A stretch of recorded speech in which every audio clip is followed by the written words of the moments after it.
Dzień dobry Państwu, nazywam się Grzegorz Szramkę i mam przyjemność wygłosić wykład Obraz Gdańska w legendach gdańskich Jerzego Sampa.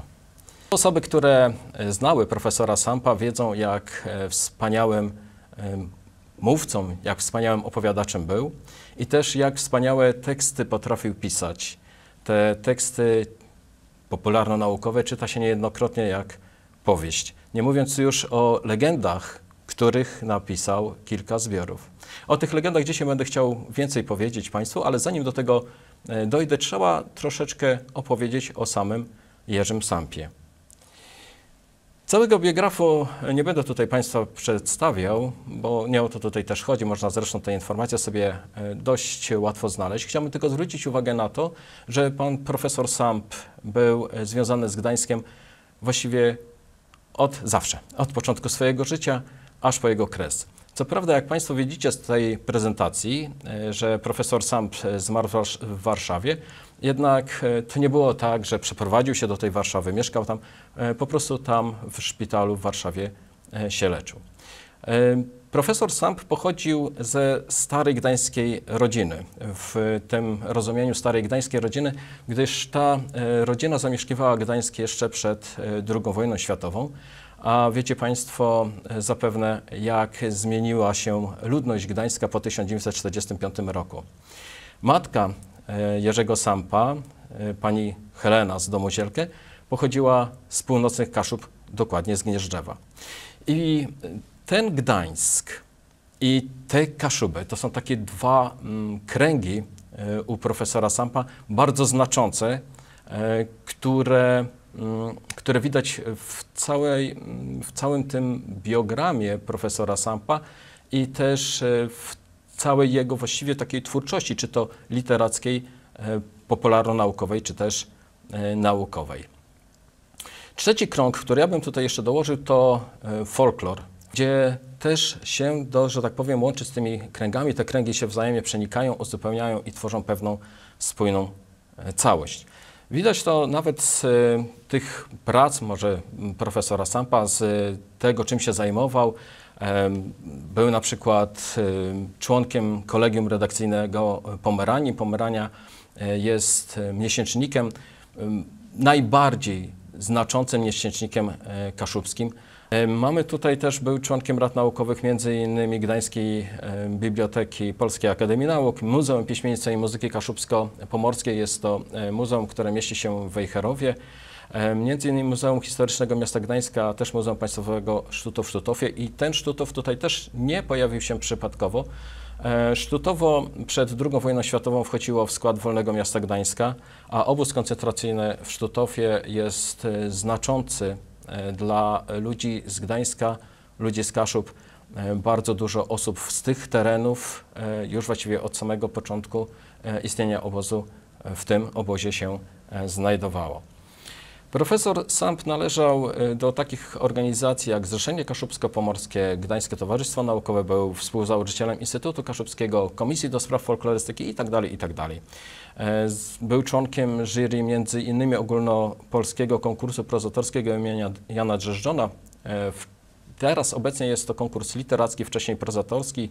Były też takie dwie kategorie, polskojęzyczna, ale utwory musiały poruszać tematykę kaszubską, albo też w tematyce kaszubskojęzycznej.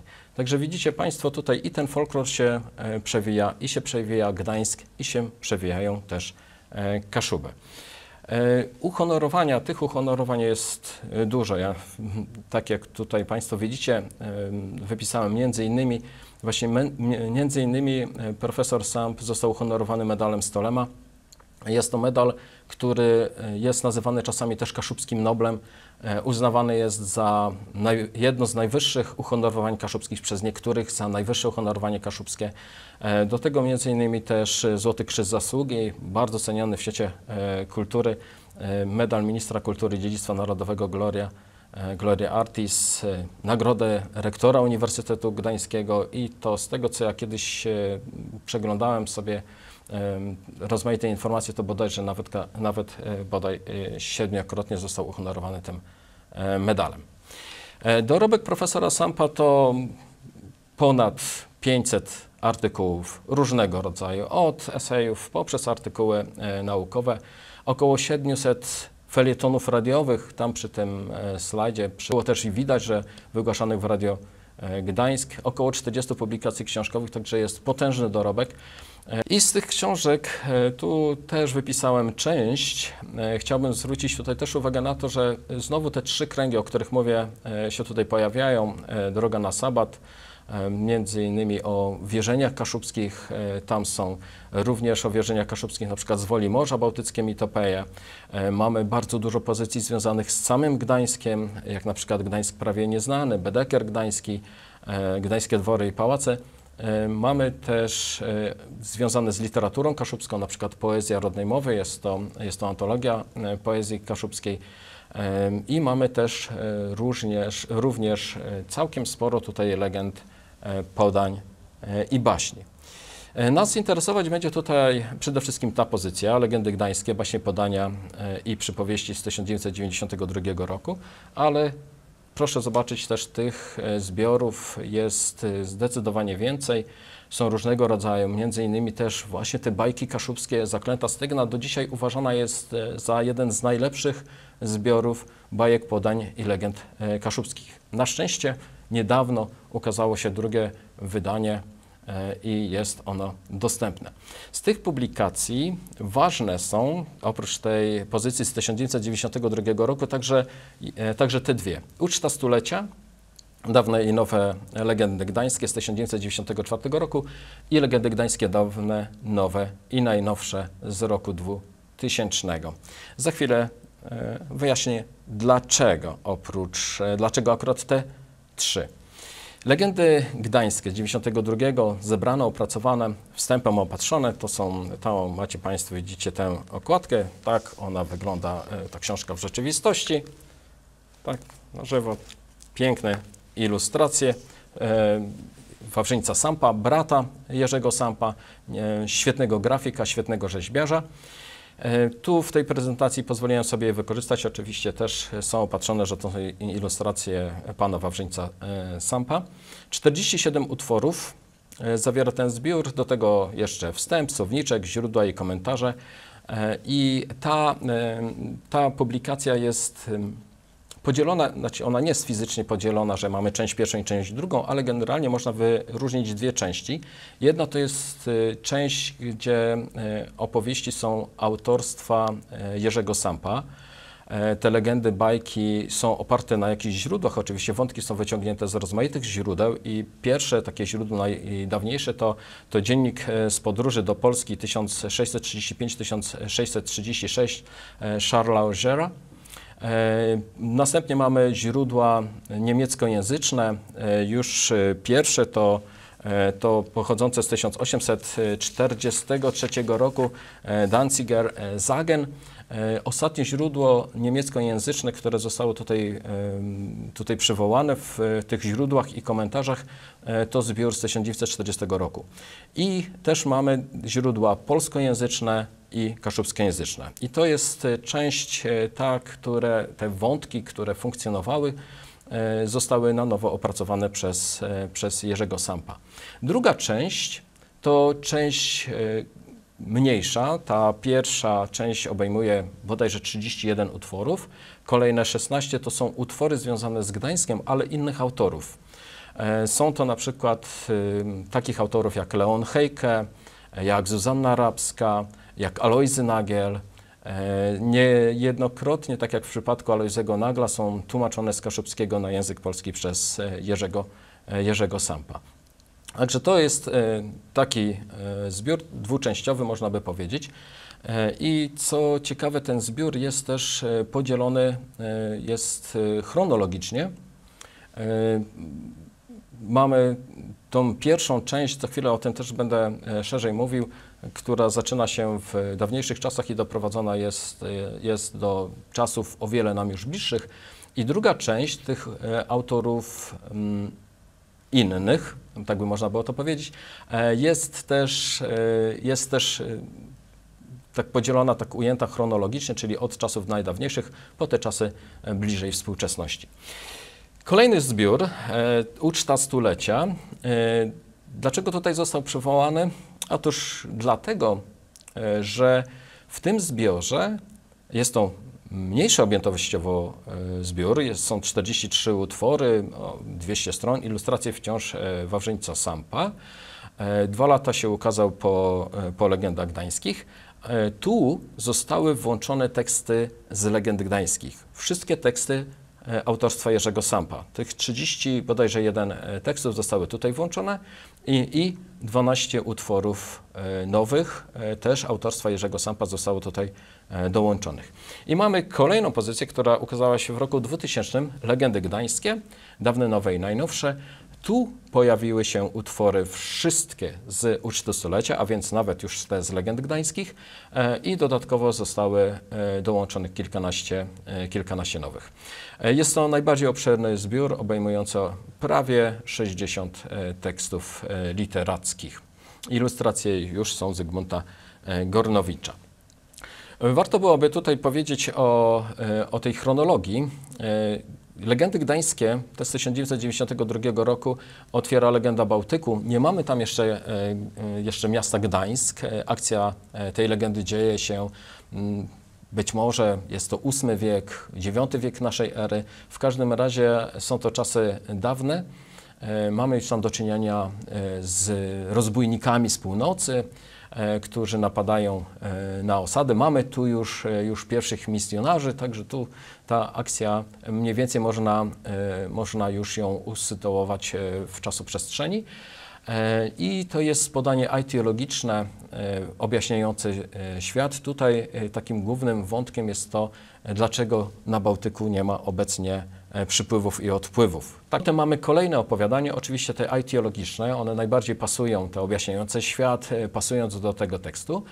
I tu na przykład padają takie wyjaśnienia, dlaczego Urunia jest Urunią, bo tu pochodzi od imienia głównej bohaterki, Orany.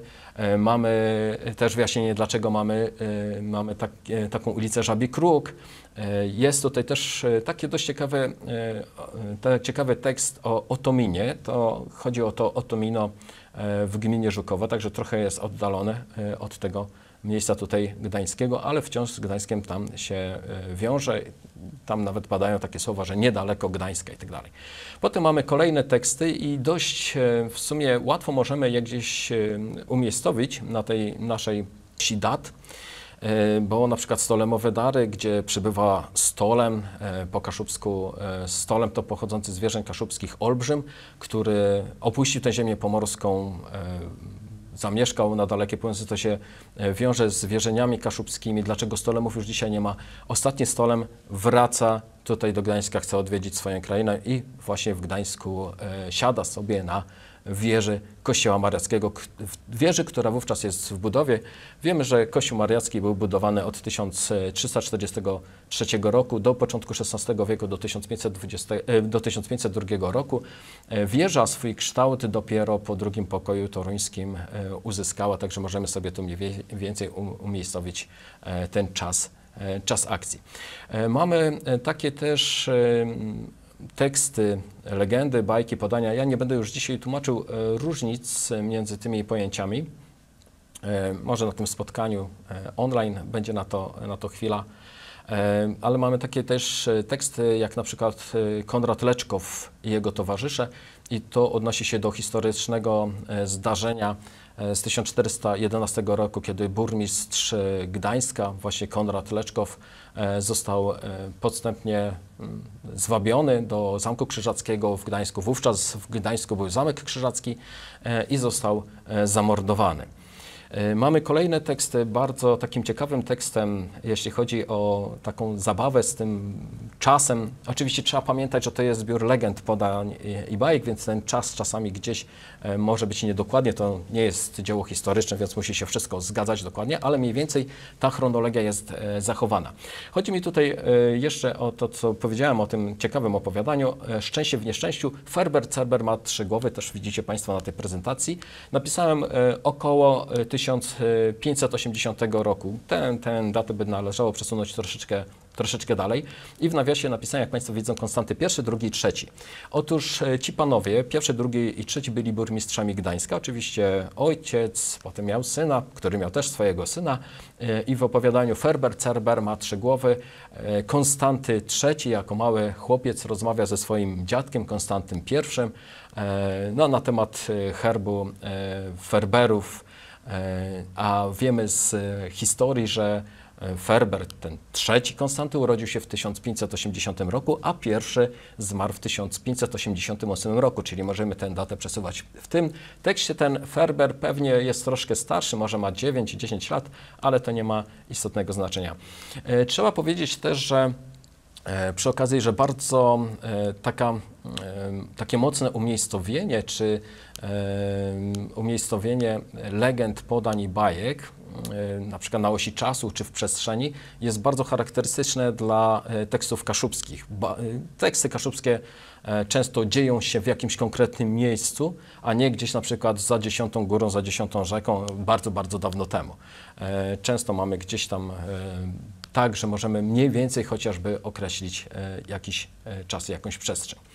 Także idzie ten czas akcji w tych legendach gdańskich coraz dalej, coraz bliżej naszym czasom. Ostatni tekst z tego zbioru to o Oruńskiej Syrenie zatrzymanym czasie i tu znowu mamy konkretną datę. Oczywiście ona tam nie pada w tym tekście, ale możemy sobie poszperać w rozmaitych źródłach historycznych. Wiąże się z rokiem 1734 roku. Stanisław Leszczyński przybywał w Gdańsku. Gdańsk bronił go, Gdańsk uważał go za króla, bronił przeciwko wojskom saskim i wojskom rosyjskim wówczas. No i jest to też motyw tutaj ucieczki Stanisława Leszczyńskiego z Gdańska. Także tak przedstawiają się legendy gdańskie, ta chronologia. Tak jak powiedziałem, już nie będę przybliżał tej chronologii tych autorów innych, które zostały włączone do tego zbioru. Chronologia ta została też zachowana w uczcie stulecia, bo można by sobie tak, okej, mamy kilkanaście kolejnych tekstów, to je sobie gdzieś tam dołożymy na końcu i będzie wszystko fajnie. Tu profesor sam zadbał o to, żeby ta chronologia została zachowana i mamy też takie legendy, jak na przykład Książę i Pustelnik, Pogromca Niedźwiedzi, wiąże się z Subisławem I, zwanym też Krzewicielem, który miał żyć w wieku XII i był protoplastą dynastii książąt pomorskich, z tej dynastii gdańskiej, których określamy Subisławicami albo Sobiesławicami i jego najwybitniejszy przedstawiciel tej dynastii, Świętopełk Wielki, doczekał się pięknego pomnika w Gdańsku. Zostało tu wstawione mniej więcej tak, jak Państwo widzą, właśnie między te podania aetiologiczne, wcześniej niż Stolemowe Dary, także tutaj nam ten XII wiek też świetnie pasuje. Tam, żeby tutaj też nie zaciemniać tej prezentacji, to więcej nie wrzucałem tych tekstów, ale dałem kilka końcowych, bo zostały dopisane i ten został czas wydłużony, bo mamy tutaj czekoladowe pieniądze, które się wiążą z Napoleonem Bonaparte i jego marszałkiem. Marszałek ów zdobył Gdańsk w 1807 roku, przez Napoleona został nawet mianowany księciem Gdańska, także mamy tutaj konkretne też wydarzenie. Potem mamy prawdziwą przyjaźń, gdzie w źródłach, tu akurat nie musimy szukać danych, bo w źródłach Jerzy Samp podaje, że ta opowieść nawiązuje do prawdziwego zdarzenia z 1885 roku. No i mamy też kolejny, już kończący ten zbiór, tekst Lalczarka i Flet, i ten tekst zaczyna się od słów 100 lat temu, a może nieco więcej. Także tam też to byłaby końcówka XIX wieku, może nawet końcówka XIX wieku, bo ten zbiór wyszedł w roku 2000. Legendy gdańskie tu jest, tak jak powiedziałem, wzbogacone o kolejne teksty, jednak tu trochę został zaburzony ten porządek chronologiczny. Oczywiście pojawiają się takie opowieści jak na przykład Święty Wojciech. Oczywiście wiąże się to z misją Świętego Wojciecha. Święty Wojciech do Gdańska przybył. Wówczas w Gdańsku już był książę. Nie znamy tego księcia z imienia. Wedle żywotu Świętego Wojciecha został Święty Wojciech przyjęty przez niego łaskawie. Jest nawet wspomniane, że ten książę był już chrześcijaninem. Niestety nie znamy jego imienia, także takie informacje się zachowały, imię jego się nie zachowało. I tu to świetnie pasuje też do tych naszych tekstów, do tej chronologii. Potem pojawia się też Jan z Kolna i tu już trochę by mogło być to zakłócone, ponieważ jest między Konradem Leczkowym a Gdańską Piękną Madonną, wspaniałą rzeźbą, która została najprawdopodobniej wykonana między rokiem 1400 a 1435 rokiem, a Jan z Kolna, no, postać na pół legendarna, można by tak powiedzieć, miał się urodzić w 1435 roku, umrzeć w 1484 roku, więc tu już trochę mamy zachwianą tą chronologię, ale niewiele, także tutaj można by się z tym śmiało zgodzić. Jednak końcówka trochę tu zastanawia, ponieważ Oczy Ukrzyżowanego jest to tekst, który jest dość rozpięty czasowo i nawiązuje do wojen napoleońskich i oczywiście tutaj by fajnie pasował i bardzo dobrze nam pasował, tylko że te czekoladowe pieniądze, które nawiązują do wydarzenia z 1807 roku, pojawiły się w tym zbiorze na końcu. Czy nie wiadomo, nie wiem szczerze mówiąc dlaczego, nie wiadomo dlaczego, czy to jakiś błąd redakcyjny, czy zostało coś niedopilnowane, trudno powiedzieć, bo generalnie ta chronologia mniej więcej się też w tym zbiorze trzyma. Także o tyle może o tej ciekawostce. Teraz należałoby przejść do tego, co jest meritum tego wystąpienia, do obrazu Gdańska w Legendach Gdańskich. Dużo myślałem nad tym podziałem, dużo myślałem o tym, jak podzielić te teksty, żeby nam tutaj ten obraz Gdańska ładnie się ułożył. I po takim długim zastanowieniu myślę, że udało mi się to zrobić dobrze. I zaskoczyła mnie w pewnym momencie pewna taka myśl, że te legendy gdańskie niesamowicie oddają ducha tego miasta. Że jest to pod tym względem świetny tekst. Tak jak powiedziałem, pióro Jerzego Sampa jest niesamowite. W ogóle te legendy są też takim niesamowicie bogatym językiem napisanym, ale też łatwym do zrozumienia i można śmiało czytać dzieciom. Oczywiście trzeba też trochę zwracać uwagę na to, jakie teksty, bo niektóre się nadają dla starszego odbiorcy, niektóre dla małych dzieci, bo też zależy od wrażliwości dziecka, ale na przykład jeżeli my gdzieś czytamy o jakimś okrucieństwie, są takie też legendy, gdzie mistrz, aby wykonać rzeźbę Chrystusa, ukrzyżował swojego ucznia. Tam jeszcze trochę wątków dodatkowych, nie chcę już o tym mówić. Także tutaj może to też trochę może wpłynąć na ten odbiór, może nie tak, jakbyśmy chcieli, dlatego oczywiście trzeba wszystkie książki wcześniej samemu przeczytać, a potem można serwować je dzieciom. Ale generalnie nie chcę powiedzieć, że to jest jakiś mankament tych legend, bo trzeba pamiętać o tym, że też teksty wierzeniowe, teksty wcześniejsze były tak pomyślane, że w ogóle pierwotne przekazy ustne były pomyślane bardziej dla odbiorcy dorosłego, niż dla młodego czytelnika. Zbiory legend, podań, bajek, na przykład kaszubskich. Pierwszy taki zbiór, który ja bym powiedział, że był kierowany do młodego czytelnika, to właśnie Leona Hiekego. On pisał pod pseudonimem Stanisław Czenicki Podania kaszubskie. One już są obrobione literacko, one są z 1931 roku, ale pierwsze przekazy ustne, legendy, podania, bajki mamy już u Aleksandra Hilferdinga i Floriana Cejnowy. To jest druga połowa XIX wieku. Także tutaj na pewno byłby, gdyby Jerzy Samp robił taką już bardzo jakąś taką autocenzurę, gdyby tylko myślał o tym, że odbiorcą może być ten czytelnik najmłodszy, to myślę, że ten zbiór byłby wiele uboższy, a tak mamy bogatszy. Po prostu chciał Jerzy Samp oddać też ducha tego miasta i chciał też oddać w takim moim mniemaniu te wszystkie legendy, podania, te wszystkie niesamowite historie, które były z tym Gdańskiem związane i ocalić je od zapomnienia. Także też dla dorosłego czytelnika, dla miłośnika Gdańska i nie tylko, nawet dla osoby, która by chciała po prostu do Gdańska przyjechać i poczuć jego klimat, te legendy gdańskie są bardzo dobre i godne polecenia. Gdańsk został bardzo mocno zniszczony w czasie II wojny światowej, przecież były same zgliszcza. Został świetnie odbudowany i tego ducha Gdańska udało się uratować. Jak my dzisiaj wędrujemy sobie w okolicy Bazyliki Najświętszej Maryi Panny, ulicą Mariacką na przykład, to tam ten duch tego miasta, ta historia i ta tajemnica gdzieś, że tak powiem, czają się w każdym zaułku, wychodzą z każdego kąta, przesiąknięte są te mury, przesiąknięte są te bruki i jak czytamy jeszcze do tego legendy gdańskie, to bardzo łatwo nam, że tak powiem, poczuć ten Gdańsk dawny, który dzisiaj też jeszcze dużo tego swojego ducha ma. I taki podział, który ja sobie tu założyłem, to pierwsze miasto, Gdańsk, miasto historyczne i miasto mityczne.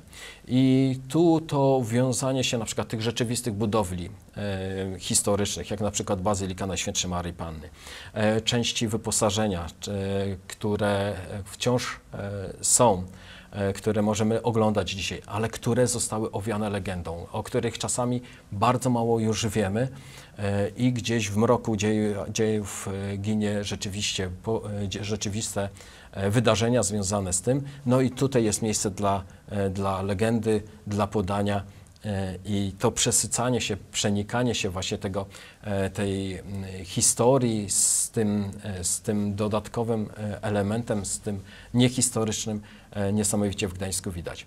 Świetnie to widać też, jeżeli my będziemy sobie tak spoglądać na postaci, które są w legendach gdańskich. Mamy takie postacie, które już tam zostały zarysowane, jak takie typowo historyczne, jak na przykład Konrad Leczkow, jak Konstantin Ferber, Hans Diringer, który był autorem tego zegara świetnego, niesamowitego, który znajduje się w Bazylice Najświętszej Maryi Panny. Miasto historyczne i mityczne, postaci historyczne, postaci na pół historyczne, można by powiedzieć, jak Jan Skolna, postaci, które są fantastyczne i co ciekawe właśnie pojawiły się również w Gdańsku, a należą, że tak powiem, do kultury ogólnoeuropejskiej i też nawet wykraczające poza kulturę europejską. I mam tu na myśli Dyla Sowizdrzała. W Gdańsku też pojawia się wedle legend gdańskich, pojawia się Ahasferus, Żyd, wieczny tułacz. Kolejny wątek, który jest takim ogólnoeuropejskim, a nawet wykraczającym poza Europę. Chodzi o Żyda, wiecznego tułacza, Żyda, który żył w czasach Jezusa.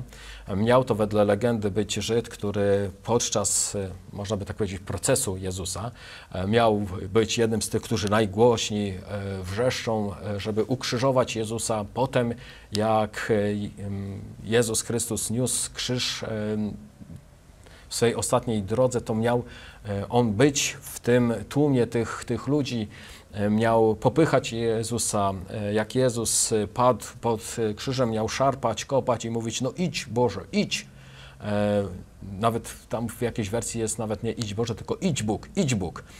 No i Jezus spojrzał tak na niego smutnym wzrokiem i powiedział: moja wędrówka na tym świecie się kończy, ale twoja dopiero się zaczyna. I w tym momencie ten Żyd uczuł taki niepokój w sercu, poczuł to, że nie może zostać w jednym miejscu, że musi iść. I od tego czasu wędruje i będzie wędrował do powtórnego przyjścia Chrystusa na końcu świata. Ta postać Ahasferusa jest znana w kulturze europejskiej, jest znana w wierzeniach kaszubskich. Wedle wierzeń kaszubskich Ahasferus, który nie może umrzeć, to też jest taki motyw, że on nawet Żyd, wieczny tułacz, chciał popełnić samobójstwo, wchodził na jakąś górę, rzucał się z tej góry, no niestety dla niego. Zamysł się nie udał, wstawał i szedł dalej, musiał iść. Mówi się też, że gdzie się pojawia, tam zwiastuje jakąś klęskę, jakieś nieszczęście. I Żyd, wieczny tułacz, wedle wierzeń kaszubskich wygląda jak Żyd właśnie sprzed tych 2000 lat, tak samo ubrany, niosący takie same fryzury, ma być mniejszego wzrostu, bo te nogi już są schodzone od tego ciągłego dreptania i ma podobno okrążać ziemię, okrążyć trzykrotnie. Jak okrążyć za trzecim razem, to będzie koniec świata. Podobno jest w trakcie drugiego okrążenia kuli ziemskiej. W legendach gdańskich jest przedstawione, że kilkakrotnie już okrążył Ziemię, także tutaj różnie z tym wątkiem może być. Także pojawiają się takie postaci, tutaj w tych legendach gdańskich miały odwiedzić Gdańsk. Pojawiają się też postaci takie jak oczywiście tam mieszczanie, kupcy i tak dalej, także taka ludność, która rzeczywiście tutaj w tym Gdańsku sobie mieszkała, funkcjonowała, pracowała, żyła. Też tu się pojawiają postaci całkowicie wierzeniowe, jak na przykład Stolem, jak na przykład Syrena, diabły i tak dalej, i tak dalej. Także tutaj przenikanie się tego miasta mitycznego i miasta historycznego. Miasto nad morzem, oczywiście tutaj nie trzeba tego, myślę, szerzej omawiać.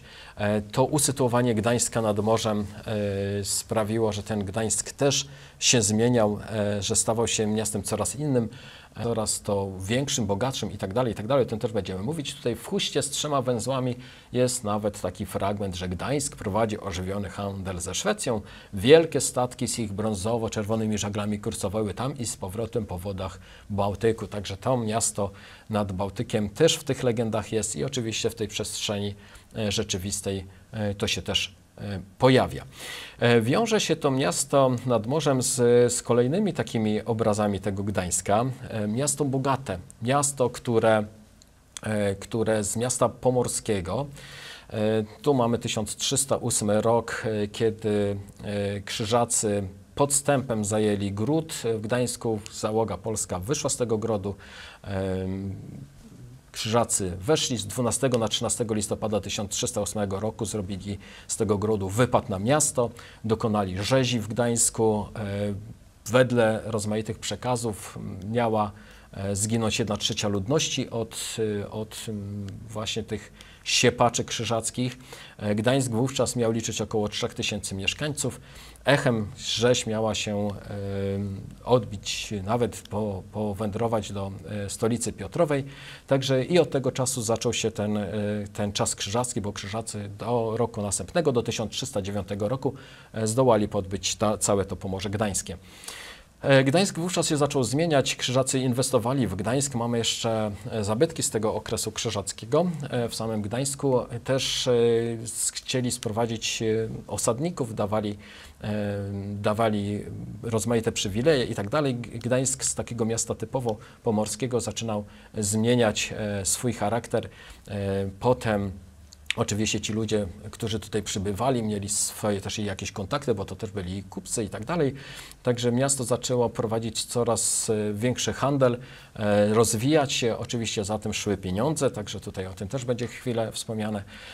Także ten Gdańsk zaczynał potężnieć, dostawać kolejne przywileje, bogacić się niesamowicie. Gdańsk miasto ludzi kultur, tak jak oczywiście to się wiąże i z tym handlem, i z tym bogactwem. Gdańsk przyciągał jak magnes i przyciągał rozmaitych ludzi, którzy chcieli handlować, ale też sprowadzano ludzi, którzy byli artystami, którzy potrafili coś zrobić, mogli znaleźć tutaj w Gdańsku miejsce, ponieważ też mogli liczyć na dobre zlecenia. Byli to rozmaici mistrzowie i właśnie efekty ich prac wciąż w Gdańsku są dostępne. Sam Gdańsk przecież, choćby sam Neptun jest takim elementem świadczącym właśnie ta kultura antyku jest taka bardzo powszechna. Także ta kultura antyczna rozlewała się w Gdańsku, ona jest bardzo też mocno widoczna.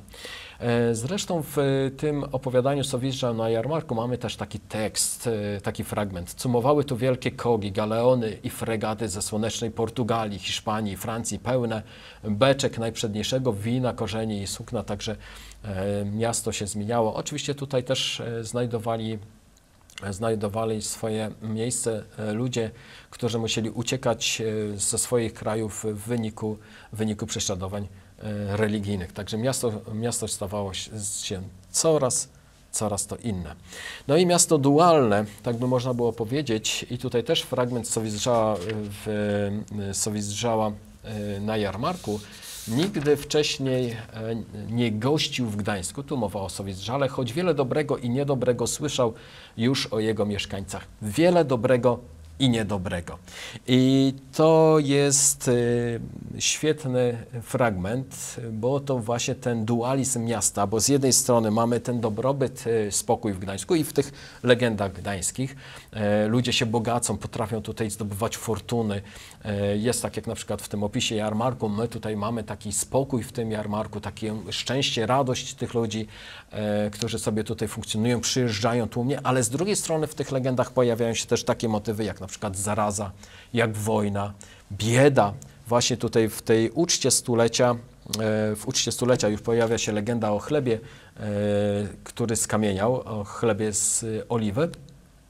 I właśnie to jest pewien gdańszczanin, który sam jednak nie cierpiał biedy, ale był na tyle skąpy, żeby wybrać się do Oliwy, żeby dostać ten chleb za darmo. No i tam jest takie powiedziane, że w Gdańsku wówczas panowała bieda. Także mamy z jednej strony właśnie takie wydarzenia i takie motywy w tych legendach i z drugiej strony takie. Mamy takie fragmenty w legendach gdańskich, które opisują Gdańszczyn. I tutaj cytat na przykład.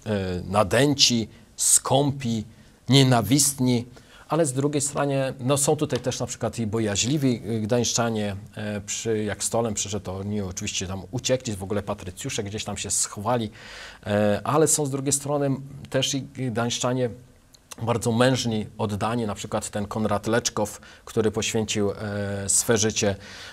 W opowiadaniu o Ferberze mamy taki fragment: bronili się, tu mowa o Gdańszczanach, długo i dzielnie. I kolejny cytat: woleli raczej zginąć co do jednego, niż oddać swe ukochane miasto. Też z drugiej strony są i sprawiedliwi, łagodni, rozsądni, dobrzy, także tutaj są też różne takie, ten dualizm też występuje. Jak to w świecie? Morderstwa, podłość, ale z drugiej strony bohaterstwo, dobroć. Mamy ląd oczywiście, o którym była mowa tutaj, i morze. Mamy rzeczy zwyczajne i rzeczy niezwyczajne, elementy się pojawiają. Swoboda, ukochane miasto, ale z drugiej strony też pozwolą, że tak powiem, wplątać się w wojnę dla Stanisława Leszczyńskiego i bronić tego Stanisława Leszczyńskiego, narażając Gdańsk na zniszczenie. Także to wszystko w tych legendach tu świetnie widać.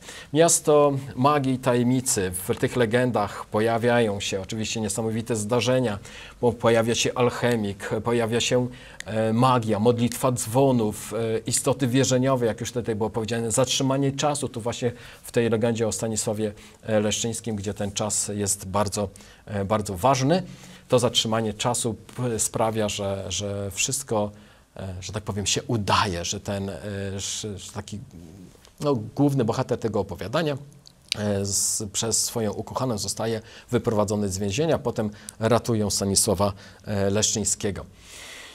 Mamy miasto ducha i wiary.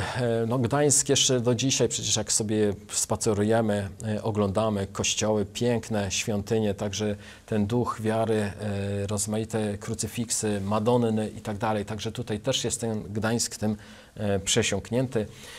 I Gdańsk, tak można by to określić, miasto zanurzone w Kaszubszyźnie. W legendach gdańskich bardzo delikatnie, to też mówiłem o tym przenikaniu się. Bardzo delikatnie mamy tutaj pewne takie wątki, które gdzieś tam się przewijają, czasami mimochodem i tworzą taki klimat taki klimat kaszubski tego Gdańska. Mamy na przykład postacie wierzeniowe kaszubskie, na przykład ten Stolem. To mógł przecież być jakikolwiek olbrzym, który sobie mógł przyjść tutaj do Gdańska. Nie, to jest Stolem z kaszubskich wierzeń. Mamy Goska w legendzie Bałtyku. Gosk, kaszubski bóg morza. Mamy też na przykład taką legendę o krzywym pesku flądry. Bardzo dobrze znane podanie kaszubskie. Mamy właśnie tą o rozmowie dzwonów. Tam jest w pewnym momencie taki fragment, że tylko od zarazy może uchronić, że tak powiem, modlitwa dzwonów. Tak, jeżeli dzwony będą bić w jednym czasie. Tu chętnie też bym opowiedział dłużej o tej legendzie, bo tam głównym bohaterem, chłopcem jest Chrystian. Może tutaj tak rzucam to hasło, bo może ktoś pójdzie tym tropem, a jak nie, no to może na tym spotkaniu będzie możliwość opowiedzenia więcej. o tym. I to jest też specyficzne, takie charakterystyczne dla wierzeń kaszubskich, że dzwony generalnie mają niesamowitą moc, magiczną moc i mają taką duszę i one potrafią rozmawiać. Tutaj modlitwa dzwonów ma ratować miasto. Pojawiają się słowa kaszubskie, jak na przykład kara, gbur. W polszczyźnie dawniej też było gbur, ale tutaj jest zdecydowanie, już bym tu wskazywano to znaczenie kaszubskie, bogatego gospodarza, takie znaczenie było też w staropolskiej. Pojawia się kaszubski skrzypek, Janusz Skwierk, który jest bardzo dobrze znany z Franciszka Sędzickiego, Gotti o Januszu Skwierku, a tak też generalnie o Januszu Skwierku, o takim muzykancie też w tekstach folklorystycznych, w folklorze było. Także tu bardzo dużo jest takich nawiązań, pojawiają się miejsca na Kaszubach, jak Grota Mechowska, co ciekawe wykorzystana w taki sposób, że tam diabeł akurat się schował, tam odpoczywał. Generalnie w wierzeniach kaszubskich jest to smok. Mamy puckie piwo, także tych motywów kaszubskich pojawia się więcej, a w tych legendach gdańskich, w tych pierwotnych mamy też to, że tam u Franciszka Sędzickiego nawet jest takie zdanie w tekście, jak Neptun zniknął z Gdańska, to jest ostatni tekst w legendach gdańskich z tych z 92 roku, dotarł do Gdańska, stołecznego miasta Kaszub. I teraz taki mój wniosek jeszcze z tego wszystkiego, co tutaj sobie, to co powiedziałem, o tym co mówiłem, że Gdańsk w tych opowieściach Jerzego Sampa nie jest zwykłym miastem. Zresztą każde miasto, które jest bogate w jakieś legendy, bajki, podania jest niezwykłe. Tutaj to widać w bardzo taki mocny sposób. To przestrzeń, w której spotykają się różne światy i porządki. To dobro i zło, magia i realizm, sakrum i profanum, przeszłość i teraźniejszość, historia i mit, fakty i fantazja, rzeczywistość i wyobraźnia, codzienność i cud przenikają się, łączą nawzajem, uzupełniają, tworzą spójny, barwny, żywny, pełen znaczeń obraz miasta. Także taki obraz miasta wynika z tego i taki też myślę, że jest obraz rzeczywisty Gdańska, ukochanego miasta Jerzego Sampa. I na zakończenie już jeszcze dwie takie dygresyjki. Profesor Samp mówił o tym, że nie można właściwie zamykać się na tym, co było kiedyś, że te wątki, które zostały gdzieś opracowane, że po prostu je powielać, może trochę tam zmieniać i tylko na nich bazować. Był za tym, żeby tworzyć nowe legendy, podania i bajki. Ja pamiętam z zajęć chyba z folklorystyki u profesora Sampa, gdzie mówił, że ktoś przecież kiedyś musiał te legendy, bajki i podania wymyślić. Kiedyś one musiały powstać. I tu profesor Samp to realizuje. Ja też specjalnie pokazywałem tę całą rozpiskę z tym dochodzeniem do końca XIX wieku, te teksty autorskie, czasami zasłyszane gdzieś jakieś anegdoty, czasami coś wyszperana, jakaś informacja nie do końca, że tak powiem, sprawdzona, mająca potwierdzenie w rzeczywistości, mogła już dać podwaliny pod legendy i profesor Sam świetnie to robił. I tutaj w baśniowej stolicy Kaszub, której ukazało się po śmierci profesora Sampa, jest właśnie taki fragment. Zdarza się niektórym badaczom, które właśnie o tym też mówi. Kaszubszyzny, to akurat chodzi o Kaszubszyznę, bo to są bajki kaszubskie, twierdzić, że godne zaakceptowania są jedynie te treści kulturowe, które zaznaczyły swoją obecność w mniej lub bardziej odległej przeszłości. Liczy się dla nich tylko tradycja zastana, niektóre efekty jej ewoluowania w naszych czasach są czymś wtórnym, by nie rzec sztucznym. Doskonale więc się czują w skansenie kulturowym i nie dopuszczają do głosu współczesnych wcieleń dawnych przekazów. I kolejny fragment z pierwszego zbioru, z Zaklętej Stegen z 1985 roku, bardzo też ważny. Jesteśmy bowiem zgodni ze stwierdzeniem Hanny Januszewskiej, iż pisarz, przystępując do opracowania baśni ludowych, nie powinien poczynać sobie zbyt śmiało z przekazanym nam przez stulecia materiałem. Czyli generalnie tak, wykorzystujmy to, obrabiajmy na nowo, piszmy nowe legendy, podania, bajki. Tu profesor Linkner na wykładzie też mówił o tej legendzie o niedźwiedniku. Także to wszystko oczywiście, tylko pewne ramy miejmy. Jeżeli to jest stolem, niech to jest olbrzym, a nie na przykład stolem, który, nie wiem, ma 1,50 m wzrostu, bo to żaden stolem. Jeżeli mamy coś konkretnego zwierzę kaszubskie, na przykład klabaterników, to niech oni są związani z morzem, a nie na przykład kopią gdzieś tam w górach tunele i tak dalej, i tak dalej. A czasami niestety zdarza się, że ta dowolność jest zbyt wielka i ja na przykład też się nie zgadzam na taką dowolność, bo mi autorowi można. Trzeba też, uważam tutaj tak za profesorem Sampem się trzymać. Miałem, że tak powiem, nieprzyjemność też czytania pewnego tekstu literackiego, kaszubskiego dla dzieci. Sztuka teatralna to miała być Gdzie Borowa Ciotka, która jest królową lasu, panią lasu, jest dobrotliwa, tylko dla złych jest zła. Akurat w tym tekście literackim ona jest czarownicą, która w pewnym momencie tańczy z diabłami i mówi w pewnej chwili, że a teraz muszę lecieć na Łysą Górę. Tak, nie można i myślę, że to też jest wbrew tego, co tutaj też mówi profesor Samp. To, co mówił i w tym pierwszym, i w tym ostatnim, się tego trzymał i mamy to potwierdzenie w tych legendach, świetnych tekstach, które zachęcam do tego, żeby czytać i nie tylko te popularno-naukowe, naukowe też, bo są one bardzo dobre. Dziękuję bardzo, dziękuję za uwagę, do widzenia, do usłyszenia.